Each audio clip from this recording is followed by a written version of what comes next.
ามแลตะเวนแดงลับดงตึกสูงใจลอยอยู่ในเมืองกรุงไปถึงทิวทุ่งท้องนาคือทอดแม่พ่อสำบายบ่น้อยามลูกจากมาฝาเฮือนแอมตองมุงยาหลับตายังจำฝังใจมาอยู่เมืองไกลบ่อุ่นใจคืออยู่บ้านเฮาหาปลาหน้าหวานเกี่ยวข้าว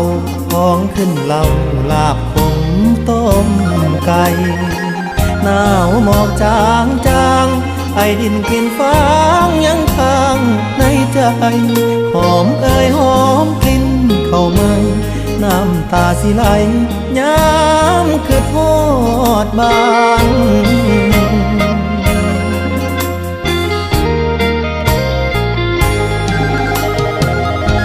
คือทอดเพื่อนสารป่านนี้เป็นจังใดน้องขอเพิ่นไว้ก่อนเด้อพ่อมีท่อกสกองทุนหมู่บ้าน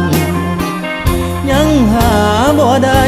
ค่าแรงจากนายใช้วันต่อวัน